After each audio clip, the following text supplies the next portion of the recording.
From VOA Learning English, this is the Economics Report. China will not ease government control over the stock market, said a new top securities official. Those controls include how stocks are offered for public sale. Government control over first-time stock offerings, known as initial public offerings or IPOs, will continue. Government-supported trading will also continue. Liu Shiyu is the new chairman of the China Securities Regulatory Commission, or CSRC. The CSRC is the government agency that supervises China's stock markets. Liu says that reforms in the IPO system will not take place anytime soon, and that supporting the reforms will require a process and time. Liu also says government-run organizations which support the market during price drops will continue to operate. China is open about its direct intervention in the market to support stock prices. The government-run China Securities Finance Corporation Limited has played a major part in supporting the stock market. This was especially true after stock prices on China's major exchanges sharply dropped in June of last year. The fund reportedly has invested in almost 600 publicly traded companies. Johnny Fang is a stock expert with Shanghai-based Ziben Advisors. He says there has been improvement in the way IPOs have been approved in recent months. But he says that Liu Shiyu still considers market stability very important. For VOA Learning English, I'm Lucia Malanig.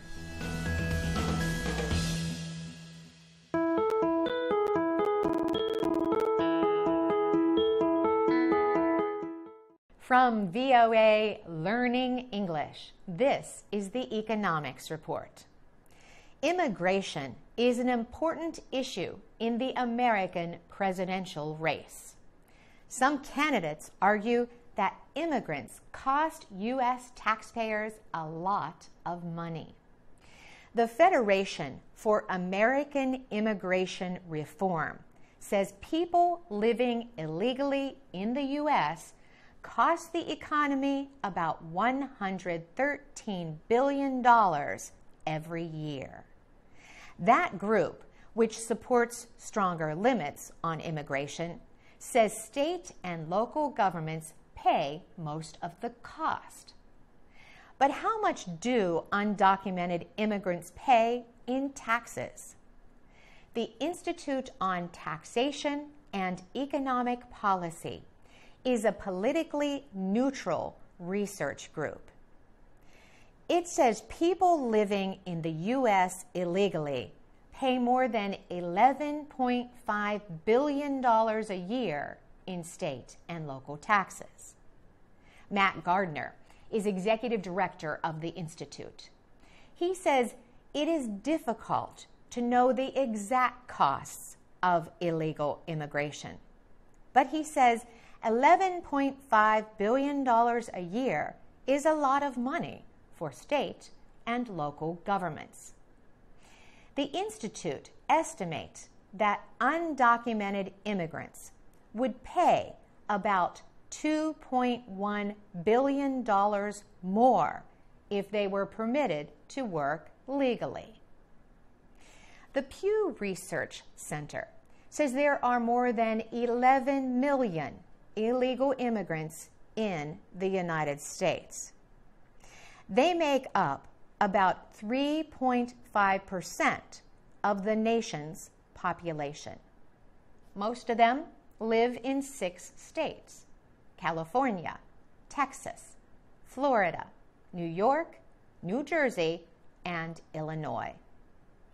The Congressional Budget Office released a report on the effect of illegal immigrants on state and local budgets.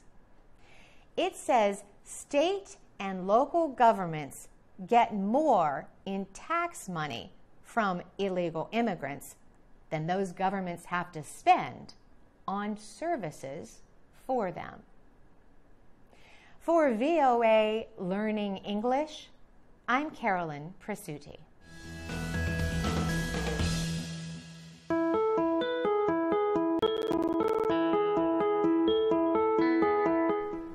From VOA Learning English, this is the Economics Report. There are thousands of slave workers in India's western Maharashtra state.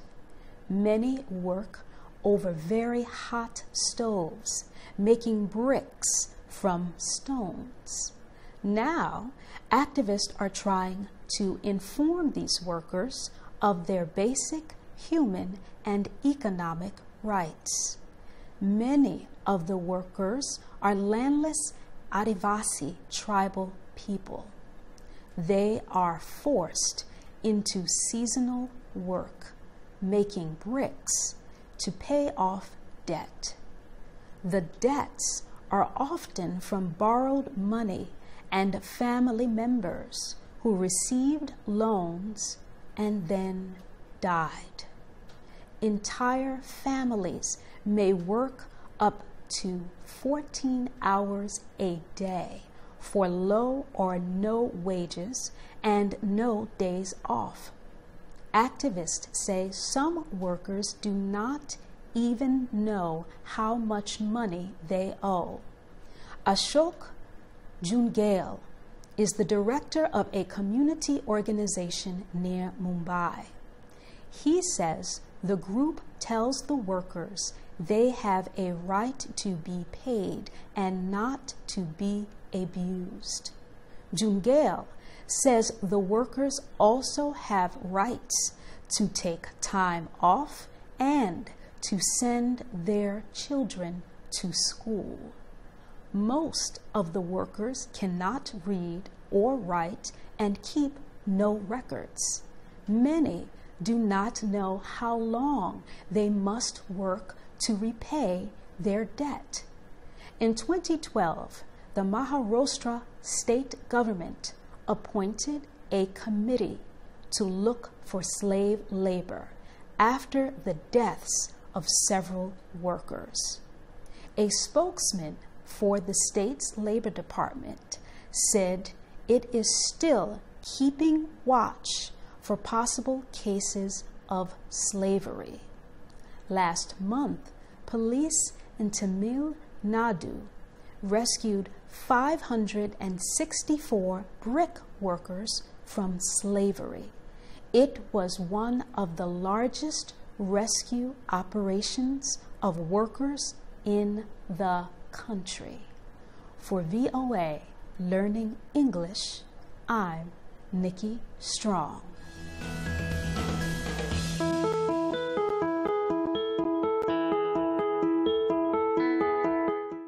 From VOA Learning English, this is the Economics Report. Are you a saver or a spender? A penny saved is a penny earned. This old saying calls attention to the wisdom of saving money. Putting money away for a rainy day is another way to talk about saving for the future.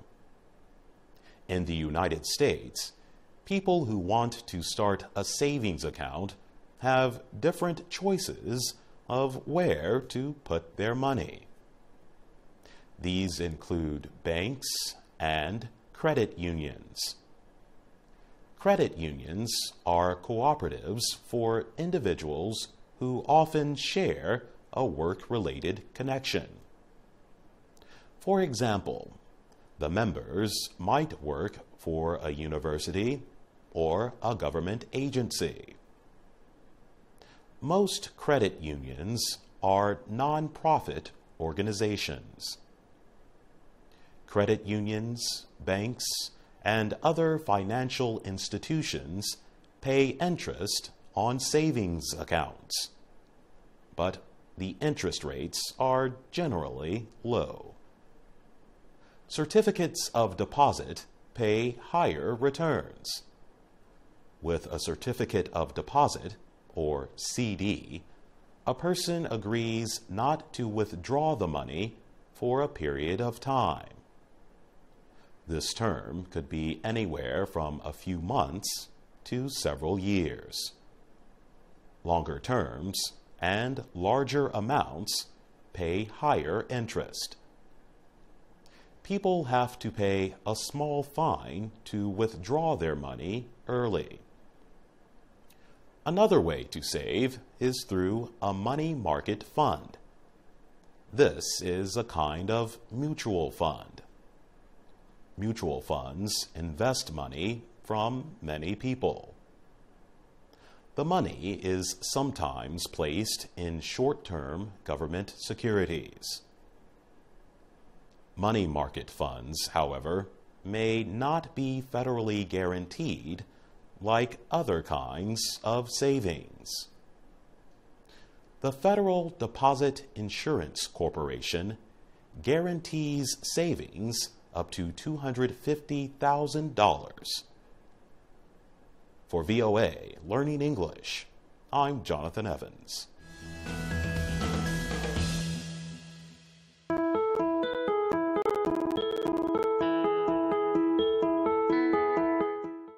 From VOA Learning English, this is the Education Report. The United States has experienced a decrease in happiness during the past 10 years. Even so, it remains among the world's happiest countries. That is the finding of the United Nations World Happiness Report. It is based on information from the Gallup Research Company. The 2016 report says Americans showed big decreases in happiness from 2005 to 2007, and again from 2013 to 2015. The U.S. placed 13th of the 150 countries in the 2016 study. The report says that 45 nations showed a decrease in happiness during the past 10 years. Burundi was lowest on the happiness list. The research showed Denmark to be the happiest country. Following it is Switzerland, Iceland, Norway, and Finland. Then comes Canada, the Netherlands, New Zealand, Australia, and Sweden. Mexico is in the 21st position, and Japan is 53rd. The study found Greece had the largest decrease in happiness. Researchers blame it on the country's debt crisis and job losses. In 2014, the Pew Research Center set up a study of satisfaction in life. In it, they found that rich countries are happier than poor countries. The researchers also found that Asians and Africans are the most optimistic about their individual futures. The report says money appears to be a big part of happiness, but not the biggest. Most people reported that good health, good education, and safety from crime are more important than wealth. For VOA Learning English, I'm Nikki Strong.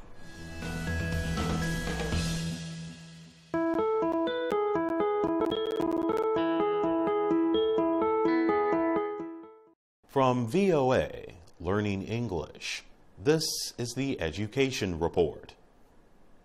The number of students leaving the United States for a college education is increasing. A report from the Institute of International Education, or IIE, looked at the school year from 2011 to 2012. It says there were more than 46,000 U.S. students studying at universities in 14 foreign countries. About 68% of those students were educated in English-speaking countries. The top countries were the UK and Canada. France and Germany were third and fourth. The IIE says that American students choose to study in another country for two main reasons. First, international experience is becoming more important in the modern job market. Second, the cost of a college education has continued to rise in the United States. This makes other countries with lower educational costs inviting to some Americans. From 2010 to 2012, the number of American students enrolled in German universities increased by almost 10%, says the IIE. Many American students choose Germany because classes at the public universities have no cost. And many universities in Germany offer courses in English. Sebastian Forbeck is with the German Academic Exchange Council. He says that about half of the foreign students stay in Germany after their education is complete. He also says that if just 40% of the foreign students stay in Germany for 5 years and pay taxes, the cost of their classes at public universities are recovered. For VOA Learning English, I'm Jonathan Evans.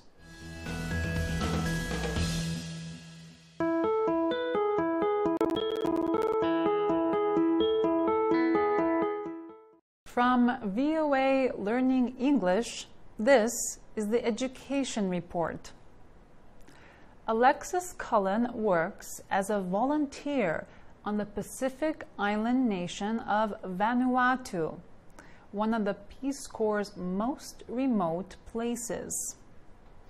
In the village where she works, called Naviso, some people have never heard of the internet. That is not uncommon in the South Pacific, where some people have limited learning resources. But without the internet, Cullen says, people are falling behind. To help, Dr. Laura Hausman, a professor at California Polytechnic State University, and her students developed a special type of library. It is called Solar Spell. It is an educational library that is powered by the sun. Dr. Hausman says she wanted to create a digital-based library that would not be ruined in extreme weather. Although it does not use the internet, it creates a similar experience. Hausman says the library is an offline website that behaves like the internet. It permits students to practice using the internet on a smaller scale, Hausman says.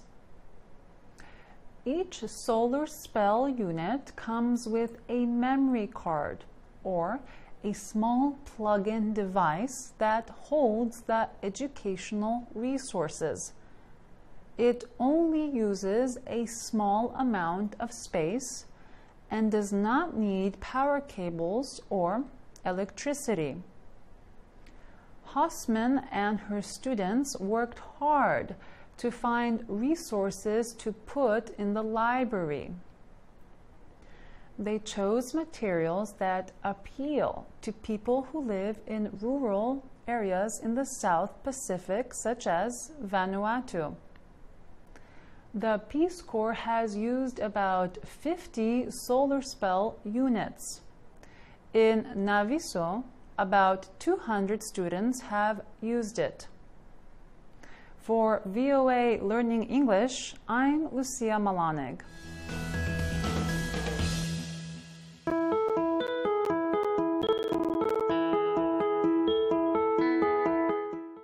From VOA Learning English, this is the Education Report.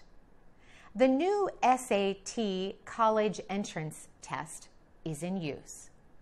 Last month, hundreds of thousands of high school students took the newly designed test. It is getting some positive reviews. High school students who took the test say the new SAT is more direct. The new test places less value on the command of language. More value is given to everyday learning and detailed thinking by students. On the old SAT, students lost points if they estimated or guessed the wrong answer.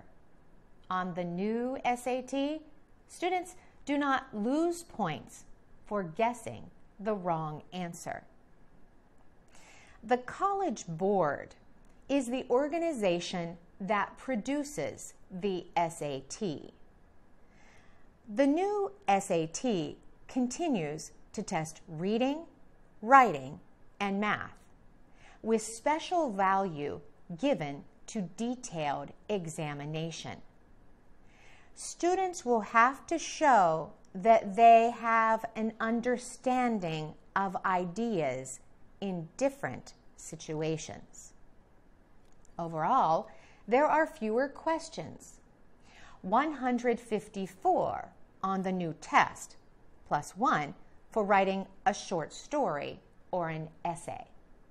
The old test had 171 questions. Students will have a choice about whether to write an essay.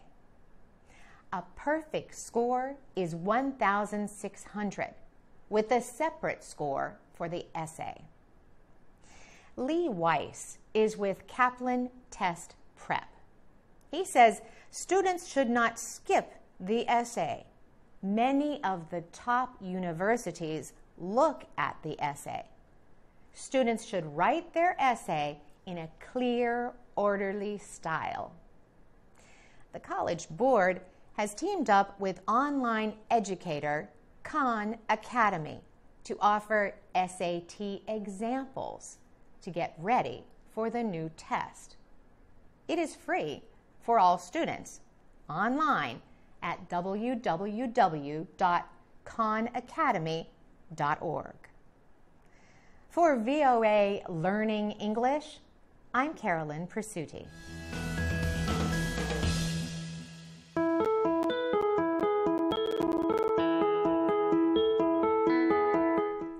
From VOA Learning English, this is the Health Report. The United Nations says Asian children are facing health problems caused by poor nutrition. The United Nations Children's Fund, or UNICEF, and the World Health Organization produced the report. It finds some children are overweight, while others in the same country suffer from starvation. The report focuses on countries across Southeast Asia, including Indonesia, Malaysia, the Philippines, and Thailand. The report finds that in most countries, there are equal amounts of overweight and starving children.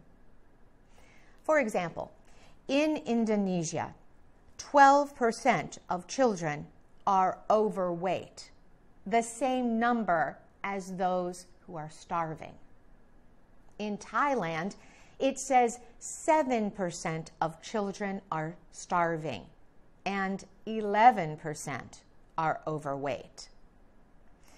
Southeast Asia is seen as a key economic driver for the world economy.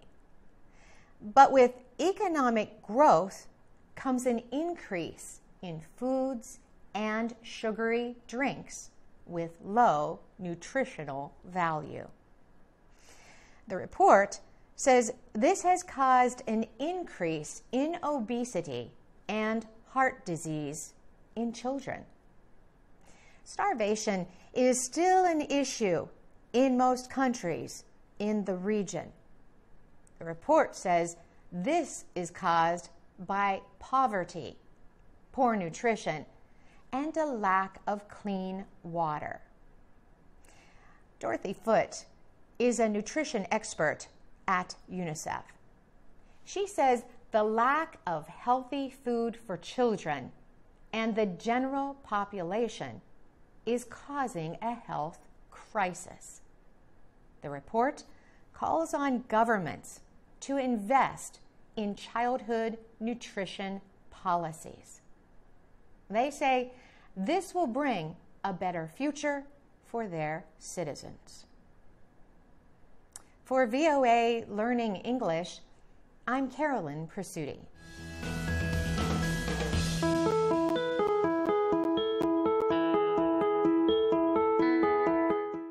From VOA Learning English, this is the Health Report. Human Rights Watch has released a new report called Living in Hell.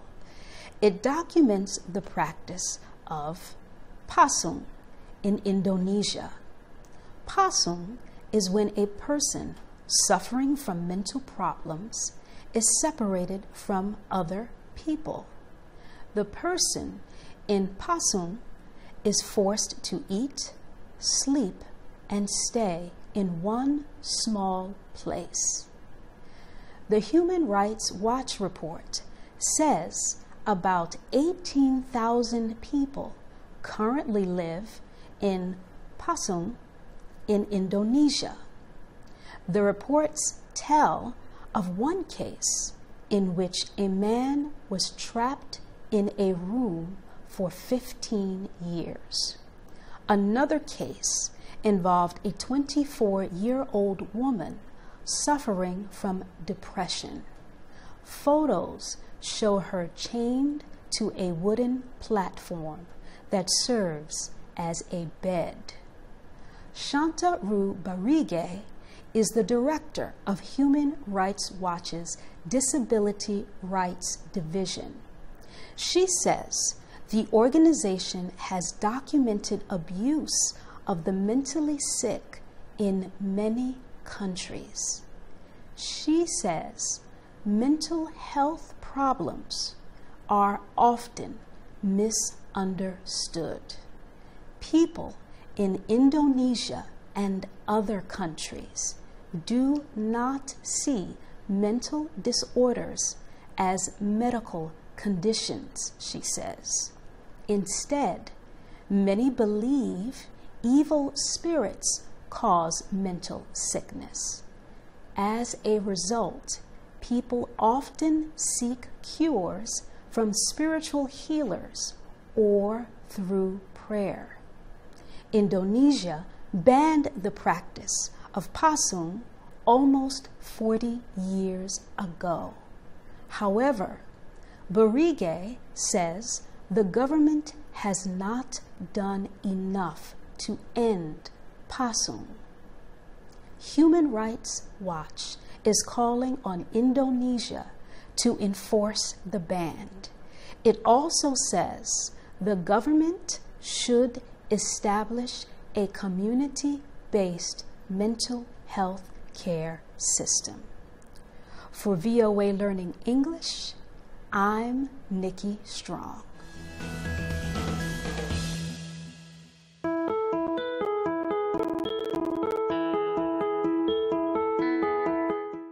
From VOA Learning English, this is the Health Report.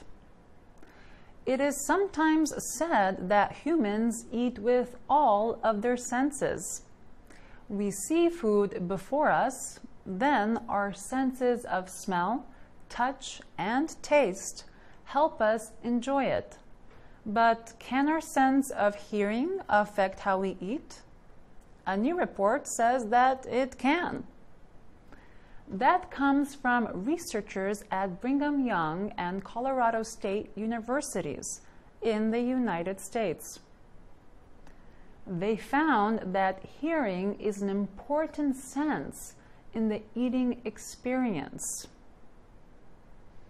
Hearing is often called the forgotten food sense, says Ryan Elder.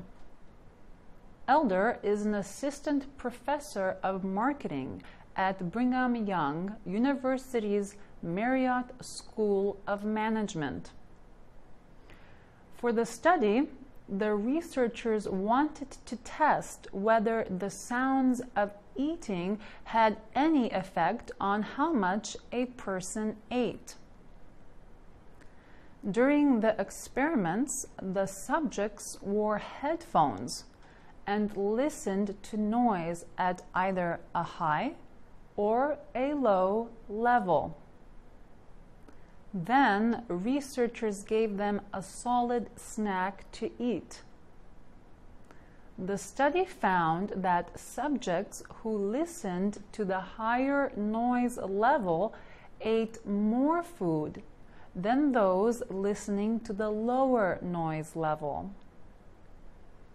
Elder says that when hiding the sounds of your food, like when you watch TV or listen to loud music, it takes away the sense of hearing the food in your mouth. And this may cause you to eat more than you normally would. The researchers say that hearing the noises of your food as you eat could help you to be more mindful of the eating experience. This may help you enjoy it more.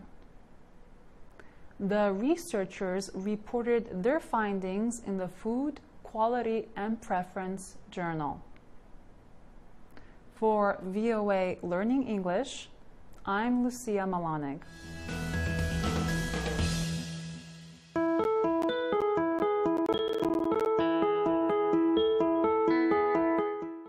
From VOA Learning English, this is the Health Report. First responders are workers sent to fires, accidents, and other emergencies. First responders are usually firefighters and medical technicians. In Brooklyn, New York, more than 20 first responders are studying Mandarin Chinese for about 2 hours a week. The Chinese community is predicted to become New York's largest immigrant group in the next few years. The city is already home to the largest Chinese community outside of Asia. Some Chinese in New York do not speak English. This can be a problem in an emergency. Steve Lee is president of the fire department's Phoenix Society. He says that first responders must be able to communicate quickly and effectively during a response. They need to ask questions such as, "Where is the problem?" and "Is anyone hurt?" Now, they are learning to do so in Mandarin, China's most common language. Lily Chung is teaching Mandarin to the first responders. She says they have made good progress. Duran Ellis is among the students. He has been a medical technician for 14 years. Ellis says that Chung goes over each lesson with every student until the whole class understands it. The students already have used their language training. Jacob Dutton has been a firefighter for 10 years. Recently, he was called to investigate a possible gas leak. He said the people there spoke only Mandarin. Dutton says he was able to speak enough of the language to find the leak and explain to them how to fix it. For VOA Learning English, I'm Jonathan Evans.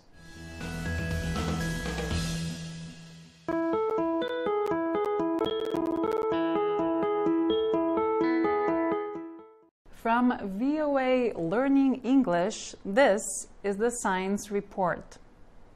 Colon cancer kills about 700,000 people a year worldwide. The disease can be treated successfully when found early. However, scientists have also identified genetic mutations or changes in the gene's structure connected to the disease. Researchers at Tel Aviv University are studying the history of colon cancer. Microbiologist Rena Arbesfeld is with the university. She wanted to know how genetic mutations and developing colon cancer are related. To help her research, Arbesfeld turned to a surprising source: Hungarian mummies, discovered in 1994 in a church repair project. These dead bodies rested in a cool, dry climate for more than 2.5 centuries. Their fluids and organs were found intact.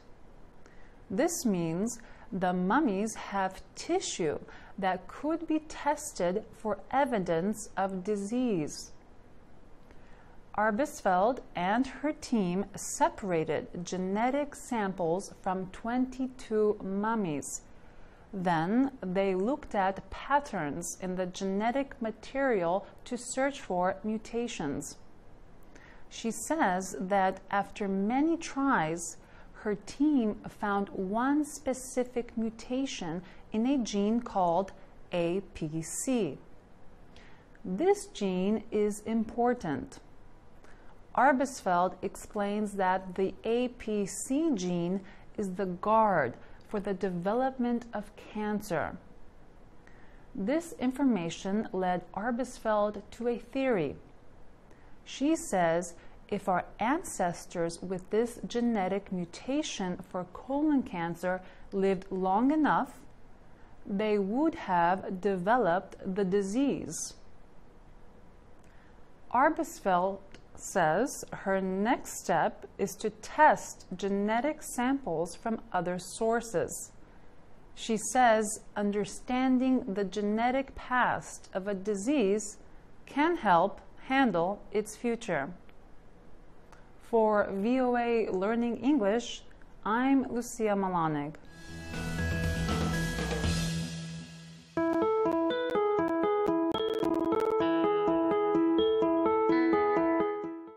From VOA Learning English, this is the Science Report. Scientists are developing pilotless planes, or drones, to gather weather information from the atmosphere. The drones could help weather experts improve their predictions. They already place satellites, drones, and balloons at different levels in the atmosphere. And they use radar and gather information from devices on towers. But that information only helps experts predict weather conditions for the next few days.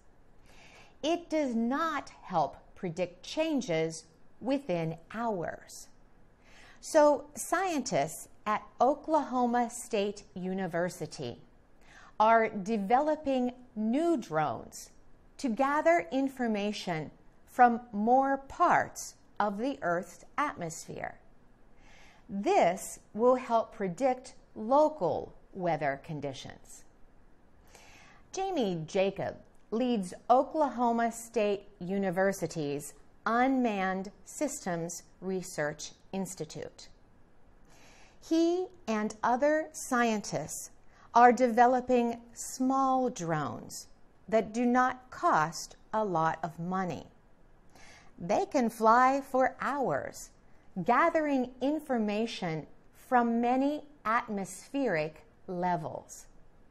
The scientists have developed a round drone that can fly, roll on the ground, and then take off again. This is important in stormy weather. Philip Chilson is a professor at Oklahoma State University.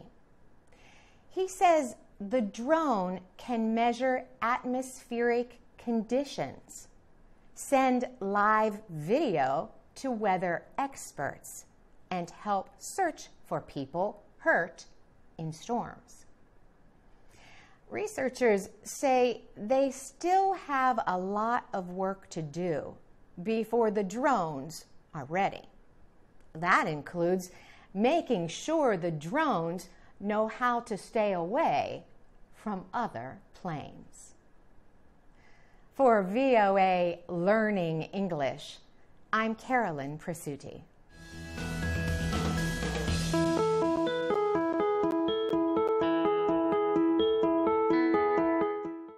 From VOA Learning English, this is the Science Report. AIDS is a disease that has no cure. HIV, a virus, causes AIDS. Scientists have been working on a cure for HIV/AIDS for decades. Now, they may be close to finding one. Researchers have developed a method to cut the disease from a person's infected cells. Kamal Khalili of Temple University in Philadelphia, Pennsylvania, led the research team that made the discovery. The team took blood cells from people infected with HIV. Then they removed the virus from each cell. The process is called gene editing. Kamal Khalili said, in some cases, almost 90% of the virus dropped in the patients after treatment. The team has not cured any patients yet. However, Khalili says that he believes this method could possibly work. He said the technologies, methods, and knowledge are all in place. He hopes testing on humans could begin in 2 to 3 years. Medicines do a good job of keeping the HIV/AIDS virus from growing in the body, but they do not kill the virus.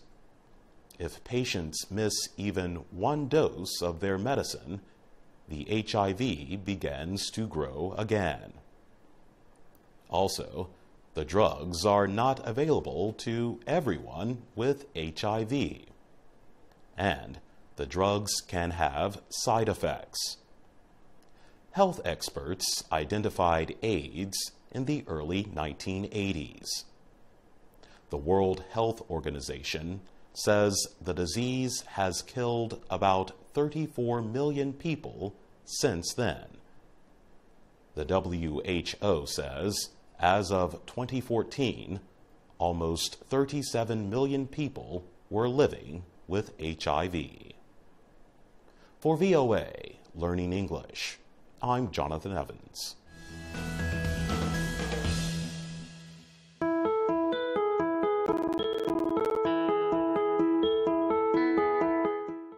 From VOA Learning English, this is the Science Report. A new group of human remains has been discovered on the plain of jars in Laos.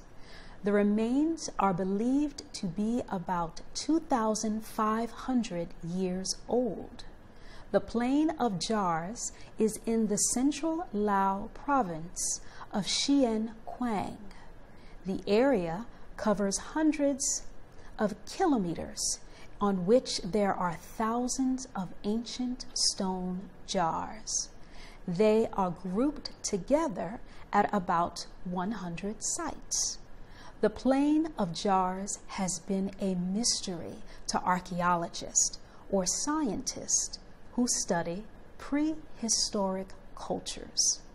A joint research team from Australia and Laos found the remains. Dougald O'Reilly teaches archaeology at Australian National University. He led the fieldwork in Laos. He says some of the jars weigh up to 10 metric tons.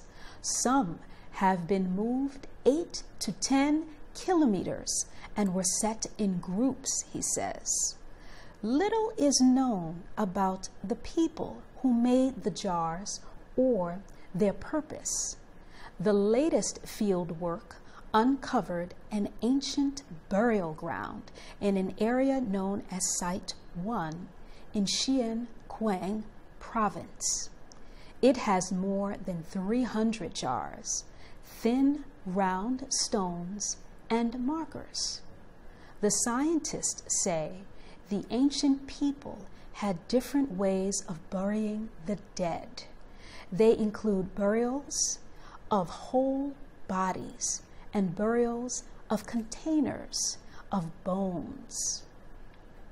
Scientists will test the remains. They may provide information on the culture of the people linked to the sites.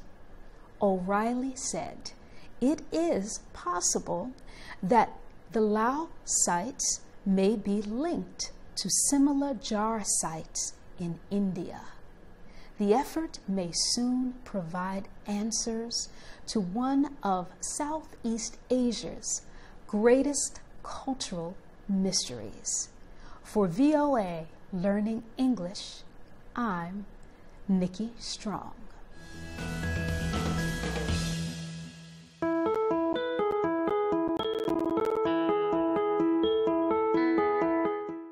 From VOA Learning English, this is the Technology Report. The United States Federal Bureau of Investigation, or FBI, has ended its legal action against Apple. The FBI wanted Apple's help to get information from a locked iPhone. The iPhone had been used by a shooter in an attack in San Bernardino, California, last December. A husband and wife killed 14 people in the attack. Police later killed the couple during a gunfight. The FBI sought legal action to force Apple to create new software. The software would permit investigators to use a limitless number of passwords to enter the iPhone's database. The government believed the information from the phone would help in its investigation of the San Bernardino attack.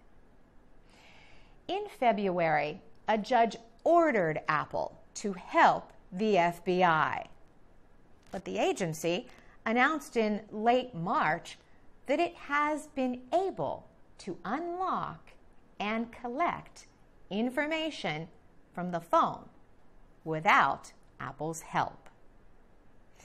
It asked the judge to cancel her order, and she did.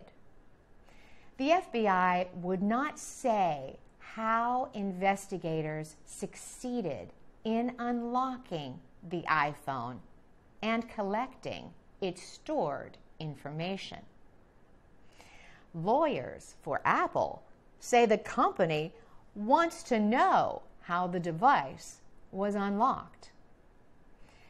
But the FBI's withdrawal of the legal action could hurt Apple's ability to get answers from federal investigators.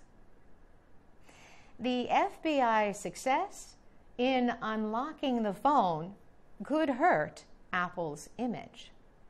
The public is now more likely to question the strength of security on Apple devices.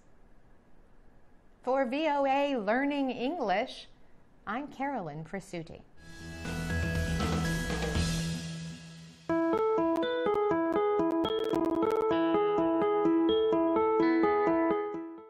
From VOA Learning English, this is the Technology Report. One of the most important resources the United States has to offer may be its highly educated immigrants. A new study by the Information Technology and Innovation Foundation, or ITIF, finds 35% of those who invent products or discover new ideas in the U.S. were born in other countries. The group looked at inventors who have won national awards. They also looked at people who applied for international legal protection or patents for their ideas in information technology or science. And the group spoke with inventors who work for large technology companies. The ITIF study shows that most inventors have a doctorate or PhD in science, technology, engineering, or mathematics. Adam Znaeger is an economic expert at the foundation. He says many immigrant inventors come to the United States for research and business possibilities that might not be available in their home countries. He says the study shows the value of bringing the smartest engineers from around the world to the U.S. They bring benefits to the economy with their new ideas and new ways of thinking about things, Nager says. The other 2/3 of American innovators are mostly white men. They are not young. The study found their average age is 47. Almost all of them have at least one advanced educational degree, like a master's or a PhD. The research also finds that women make up only 12% of inventors in the United States. For VOA Learning English, I'm Lucia Malanig.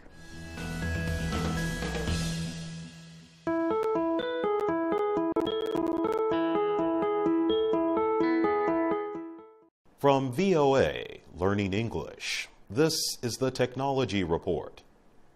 Santander is a port city on the northern coast of Spain on the Atlantic Ocean.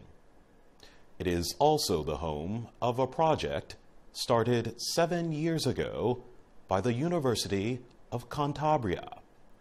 The project is to bring smart technology to Santander.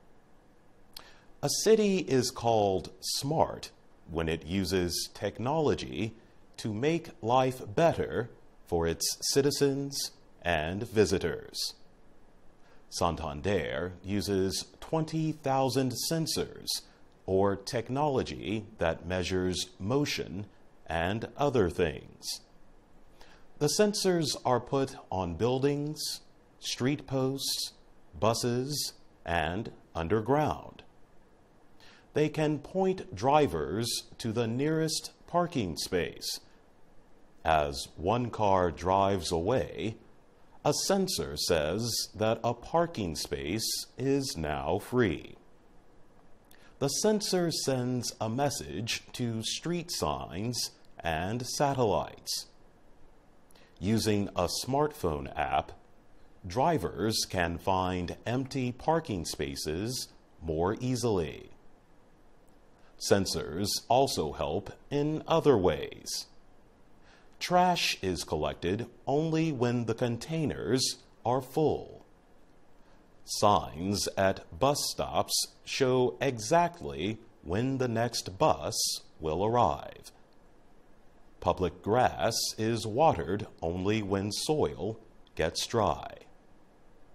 Luis Munoz is a researcher at the University of Cantabria. He meets with local citizens to talk about making their city even smarter. For example, the university helped a woman create an app that shows the easiest path for walking with a baby stroller. Another app shows the amount of home water usage. It is not all easy. It is difficult to let all citizens know about the technology and teach them how to use it. The Santander project is getting the attention of large cities looking for smart ways to fix city problems. For VOA Learning English, I'm Jonathan Evans.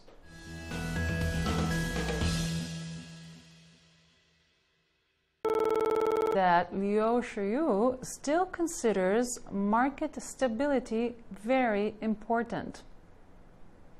For VOA Learning English, I'm Lucia Malanig.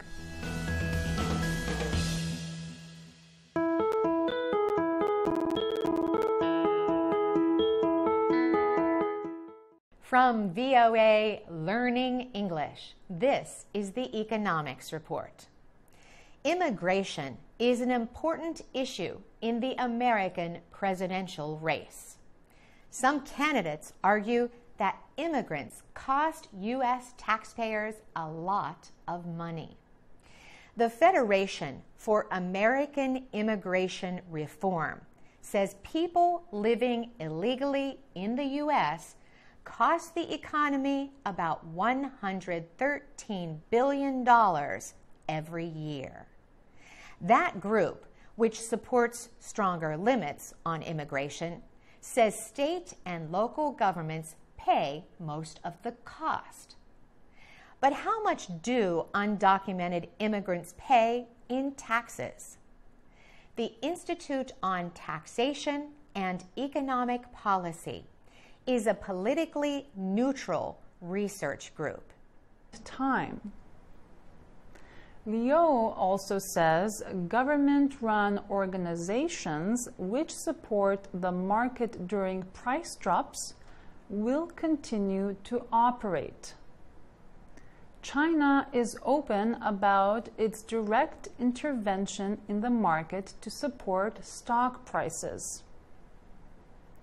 The government-run China Securities Finance Corporation Limited has played a major part in supporting the stock market. This was especially true after stock prices on China's major exchanges sharply dropped in June of last year. The fund reportedly has invested in almost 600 publicly traded companies. Johnny Fang is a stock expert with Shanghai-based Ziben Advisors. He says there has been improvement in the way IPOs have been approved in recent months. But he says it says people living in the U.S. illegally pay more than $11.5 billion a year in state and local taxes. Matt Gardner is executive director of the Institute. He says it is difficult to know the exact costs of illegal immigration. But he says $11.5 billion a year is a lot of money for state and local governments. The Institute estimates that undocumented immigrants would pay about $2.1 billion more if they were permitted to work legally. The Pew Research Center says there are more than 11 million illegal immigrants in the United States. They make up about 3.5% of the nation's population. Most of them live in 6 states: California, Texas, Florida, New York, New Jersey, and Illinois. The Congressional Budget Office released a report on the effect of illegal immigrants on state and local budgets. It says state and local governments get more in tax money from illegal immigrants than those governments have to spend on services for them. For VOA Learning English, I'm Carolyn Presutti.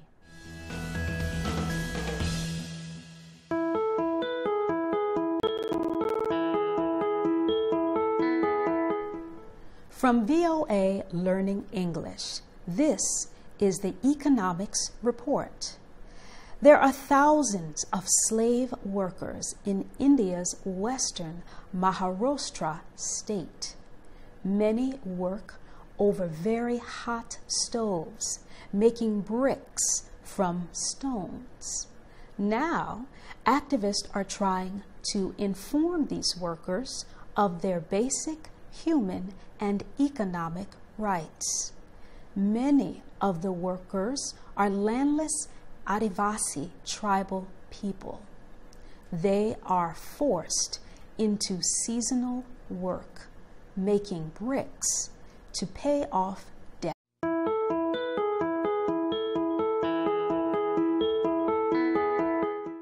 From VOA Learning English, this is the Economics Report. China will not ease government control over the stock market, said a new top securities official. Those controls include how stocks are offered for public sale. Government control over first-time stock offerings, known as initial public offerings or IPOs, will continue. Government-supported trading will also continue. Liu Shiyu is the new chairman of the China Securities Regulatory Commission, or CSRC. The CSRC is the government agency that supervises China's stock markets. Liu says that reforms in the IPO system will not take place anytime soon, and that supporting the reforms will require a process and